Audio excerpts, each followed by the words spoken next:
Aqui mesmo em Efésios, você vê no capítulo 2, no verso 2, Paulo outra vez aludindo ao príncipe da potestade do ar, ao espírito que agora atua nos filhos da desobediência.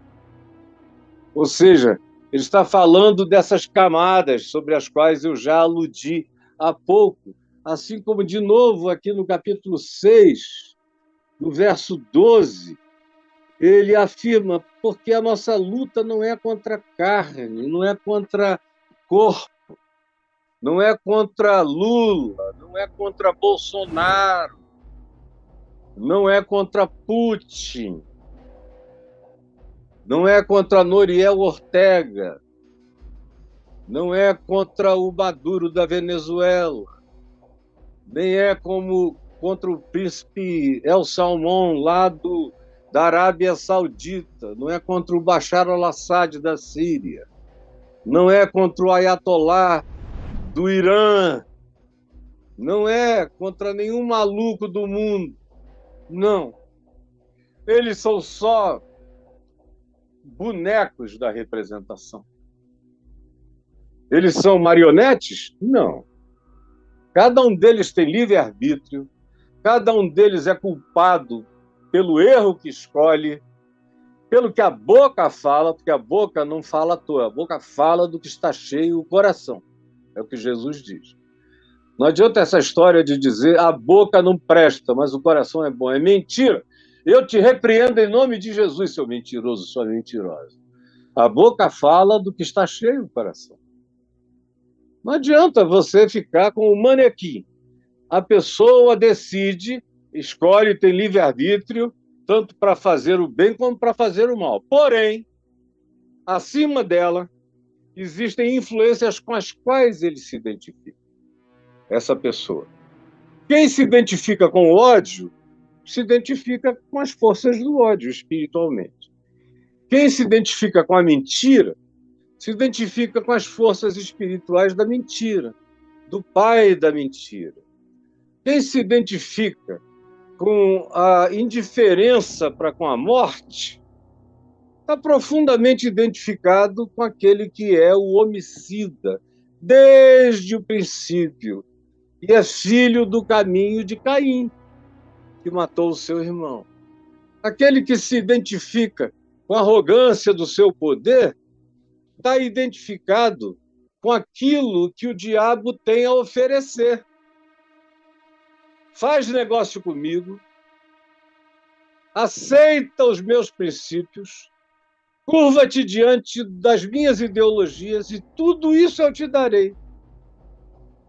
Se tu se submeteres ao meu projeto, não vai te faltar nada e eu te darei, você vai ter tudo que você sonhou e ambicionou.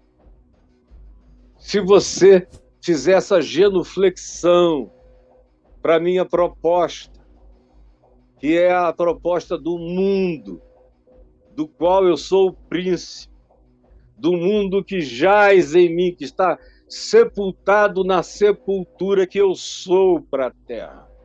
Faça isso, eu te darei o poder que eu recebi e transfiro para você. Aí você não precisa invocar essas forças. Tem gente que nunca invocou nem invocará. Mas tem gente que pensa que satanismo é ficar invocando Satanás, que é ir para um culto de origem meio estranha, ou de seres e deuses ambivalentes. Também, certamente pode não fazer bem. Como faz um mal miserável ir para esses cultos onde vocês só cantam ódio. Vim, cheguei, pisei, matei, passei por cima, atropelei, pisei para a glória de Deus. É Cristo, e marcham, e marcham, e marcham, e pisam, e com raiva. Ninguém serve, ninguém se entrega, ninguém ama, todo mundo quer dominar, todo mundo quer controlar. Esse é o espírito de Satanás, é ele que quer isso, ele é o dominador deste mundo tenebroso, é o príncipe dessas forças malignas. E ainda que você não use o nome do diabo, ainda que você esteja dizendo, Jesus, me ajuda, Jesus, a ter vitória sobre os meus inimigos, a quem eu abomino porque eles te abominam, eu os odeio porque eles te odeiam, e eu os rejeito porque eles te rejeitam, e eu os quero definhar porque eles não querem te servir. Faça essa oração e eu digo, você estará invocando Satanás, não o Espírito de Cristo. Essa é uma oração que Jesus nunca fez e nem deixou fazer. Quando João tentou fazer, ele disse, não faça isso. Está lá em Lucas 10. Meu Deus, o evangelho está cheio disso. Mas quase ninguém entende, não quer. Jesus tira esse bloqueio da mente para as pessoas entenderem. Por outro lado, tem gente que não invoca o nome de Jesus. Ou porque não sabe, ou porque ficou traumatizado, ou porque é muito honesto. E diz, eu não vou misturar o nome de Deus com um projeto para ganhar dinheiro. Não vou pedir a Jesus que me dê essa grana. Não vou. Eu vou pedir a Ele que me ajude a ter saúde, a trabalhar, a fazer a minha parte. E a ser inteligente em relação às legítimas oportunidades. O mais é consequência, mas eu nunca pedirei a Deus para ficar rico, eu sempre pedirei a Deus para ser próspero, de alma, de espírito, e para que não me falte nada, para que eu tenha o pão, a minha casa, para que as necessidades contratadas na minha vida sejam cobertas, sejam supridas. Como disse Paulo, tendo com que comer e beber, um telhado na nossa cabeça, estejamos satisfeitos, o mais é bônus. E tem gente que não usa o nome de Deus para nada disso, por respeito. Eu respeito profundamente essas pessoas. Por exemplo, quem faz política sem meter o nome de Deus em nenhum momento. Como a minha amiga Marina Silva, crente, crente, crente de doer. Mas você nunca vai ver a Marina usando o nome de Jesus para pedir voto, para tentar manipular ninguém, falar mal de ninguém. Como ontem eu vi o Ciro Gomes repreendendo a Gleisi Hoffmann, presidente do PT, que, para imitar o Bolsonaro, fez lá um jargão, Deus acima de tudo, e Brasil acima de tudo e Deus acima de todos, um negócio desse aí da campanha lá do Bolsonaro. Aí ela falou, e Deus movendo o coração do Lula. Aí o Ciro, com razão, disse, Gleisi, se nós chegamos até aqui sem apelar para o nome de Deus, isso é tomar o nome de Deus em vão. Por favor, não faça isso, minha irmã.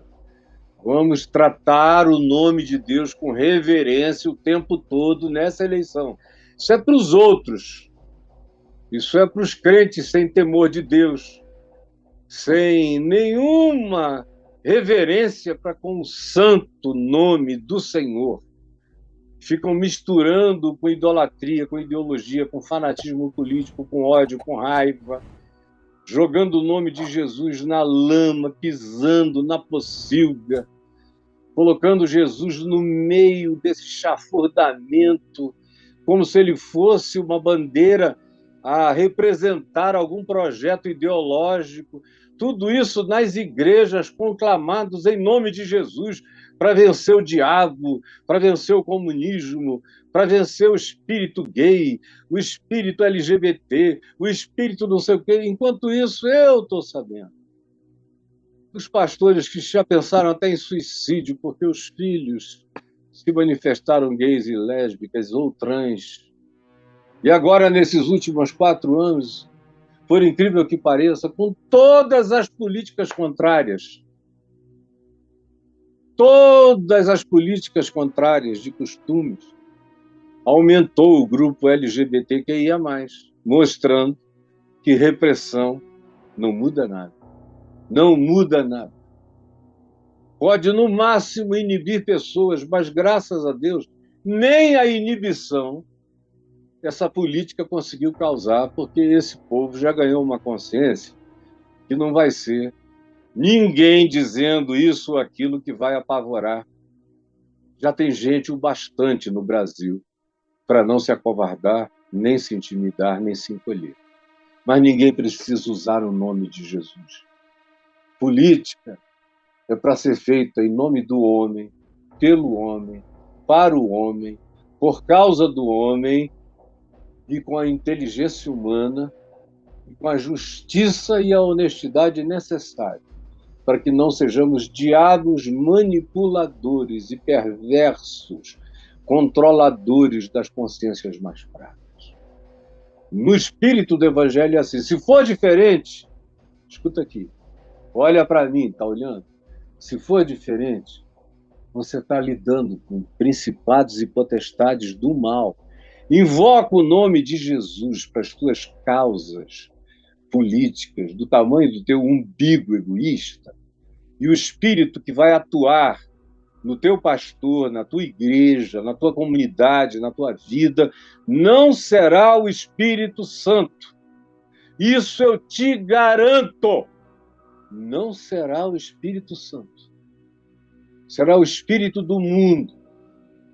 O espírito que agora atua nos filhos da desobediência ao Evangelho, que é amor, amor por mim mesmo, amor pelo próximo, amor por Deus no próximo, amor pelo próximo diferente, amor pelo próximo herege, amor pelo próximo estranho, amor pelo próximo diametralmente oposto de mim ou das minhas convicções, amor por todo outro ser humano, por quem Deus entregou Cristo Jesus, sendo nós ainda pecadores, amor por todos, sem acepção de pessoas, como é o amor de Deus, amor pela criação, amor pelas árvores, pela água, pelos fungos, pelos insetos, pelos animais, pelo ar, pelas nuvens, pelo universo, pelo paraíso, que é esse planeta lindo que nós estamos destruindo, desmatando, queimando, arruinando, gargalhando e ainda chamando de a porra da árvore. Numa blasfêmia contra a criação de Deus. Horrível. Vai brincando disso, que você não precisa invocar a Satanás, porque você já vai estar debaixo do príncipe da potestade do ar. E eu vou parar aqui hoje e vou continuar amanhã, porque você está pensando que eu vou parar aqui, não vou não. Eu vou passar boa parte dessa semana, se quem não quiser vir, nem venha, mas eu vou explicar para você a relação inafastável entre principados e potestades do bem ou do mal e as nossas escolhas humanas na carne, no sangue, no mundo e na sociedade. E como não dá para criar uma dicotomia, não dá para dizer eu vivo passando sem nenhuma gota de nada disso em mim. Sou puro, passo pela terra levitando. Isso só pode ser um menino, uma criança, um infante do Henrique do evangélico, mais religioso do que do evangélico, porque quem é do evangelho já entendeu as coisas. Como não há dicotomias e separações, está tudo interconectado. Mas eu vejo pessoas que não entenderam ainda, quando Jesus diz em João 13, que quando ele lavou os pés dos discípulos naquela última ceia, chegou na vez de Pedro, aí Pedro ficou olhando, falou, não, os meus pés não, tu nunca vais lavar os meus pés. Aqui não. Pode lavar o dos outros, o meu pé tu não vais lavar jamais. Jamais. Aí Jesus disse, pô, se eu não te lavar os pés, tu não terás parte comigo. Porque eu estou ensinando algo que é uma espécie de batismo do serviço, batismo da diaconia, batismo de ministério, que no grego significa servir, é o trabalho do servo, daquele que está pronto para ministrar, para servir, para acolher, disponível. É o trabalho do garçom da vida. Eu sou o garçom da vida, eu não vim para ser servido, mas para servir. Vocês também. Você não quer fazer parte? Aí Pedro disse, já que é assim, então me dá logo um banho inteiro. Aí Jesus disse, não, Pedro, deixa de ser exagerado. Exagero não melhora você diante de mim. O que te melhora diante de mim é a obediência segundo a proposta da moderação do Evangelho. Mas se eu não te lavar os pés, tu não tens parte comigo. Eu acho isso uma das coisas mais fantásticas. Por uma razão, por muitas razões, mas eu só quero ressaltar uma delas. A mais simples de todas. E tem a ver com o que eu estava dizendo, com o pessoal que acha que pode passar pela Terra levitando sem participar das decisões que mudam o mundo para o bem ou para o mal. E que eu, como um cristão, tenho o dever de consciência de participar da melhor maneira que eu puder, segundo a melhor coerência que eu encontre com o espírito do Evangelho, que é amor, justiça, misericórdia, bondade, fidelidade, mansidão, autocontrole, domínio próprio. Esse é o espírito do Evangelho. O que não é, pode falar de Jesus o dia inteiro, mas não tem nada a ver com Jesus. A gente não identifica o Espírito de Cristo pelo nome Jesus, mas pela prática ou não da iniquidade, pelo compromisso ou não com a justiça e com o desejo de salvar, melhorar e trazer a vida humana para um nível de igualdade mínima, razoável, para que todo outro ser humano, cada outro irmão próximo, viva com o mínimo de dignidade que eu quero que cada um dos meus filhos, meus netos e eu mesmo gostaria de viver. Então não precisa invocar o nome de ninguém. Mostra-me a tua fé cristã sem as práticas das obras do amor no Evangelho, na vida. E eu, com as práticas das minhas obras de amor, mesmo sem falar em fé, mesmo sem falar em Deus ou no nome de Jesus, eu te mostrarei pelas minhas práticas a verdade da minha fé. E Tiago, irmão de Jesus, que foi quem falou isso, era tão radical com relação a esse assunto, que ele perguntou aos cristãos, vocês creem que Deus é um só? E o que ele disse? Fazeis bem, garotada. Fazeis bem. Sabe por quê? Porque até o diabo crê e treme. Foi o que o Tiago disse. Para esse pessoal crente que pensa que não tem nada com o diabo, você não fica invocando o nome dele. Mas quando invoca o Espírito, que não é o Espírito de Cristo, se não for amor, não é o Espírito de Cristo, é o Espírito do mundo, é o Espírito do príncipe desse mundo. Que está aí, não tira o teu livre-arbítrio, nem a tua soberania. Mas à medida em que você vai amoldando o seu cérebro, os seus princípios, e você vai coadunando as suas perspectivas mentais, o seu olhar, a sua projeção, as suas escolhas, os seus sentimentos e as suas emoções, com os sentimentos dos principados e potestades malignos, você não precisa invocar nada, porque você já faz parte. A sua vida já é uma oração. Pelas obras, você já está expressando a sua não fé no Evangelho.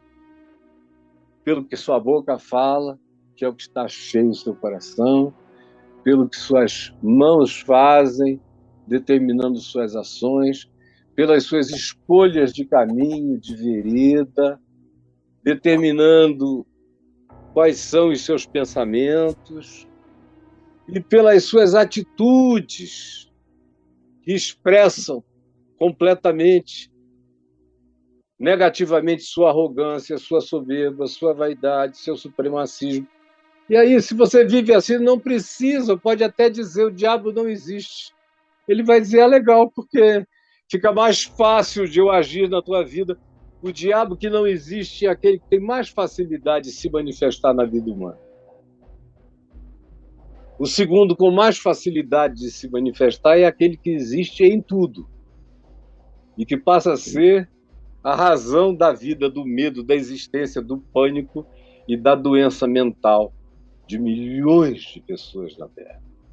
Jesus, eu falei demais até essa palavra, que não é nova, mas que eu faço questão de explicar, porque tem bebês, tem infantes aqui, tem gente novinha chegando que não sabe discernir uma mão da outra, perdidos, indo nos gritos, nas convocações, sem reflexão, com medo de errar, às vezes agindo até contra o próprio coração, que diz outra coisa, que pede outra coisa, que crê noutra coisa, mas eles não sabem se defender em relação ao que eles mesmos creem, e por isso se submetem às crenças impostas contra a consciência e praticam o mal que eles próprios não gostariam de ter realizado.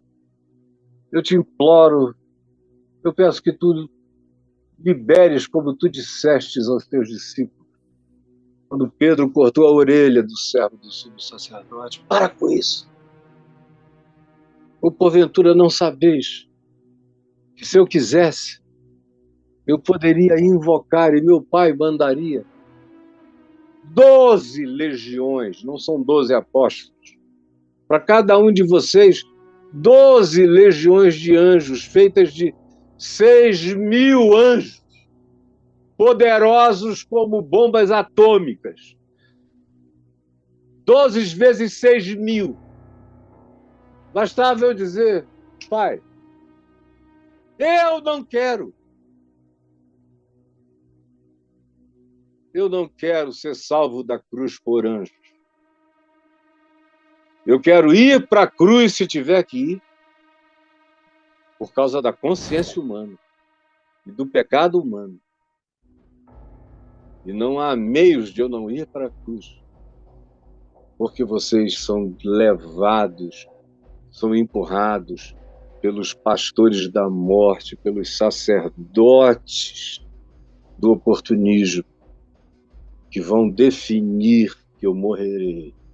Como continuam a crucificar o Filho de Deus milhares de vezes a cada novo dia e a cada nova geração, Jesus é morto outra vez pelas nossas escolhas contra o Evangelho. Eu peço que tu abras o nosso entendimento, em nome de Jesus. Amém e amém.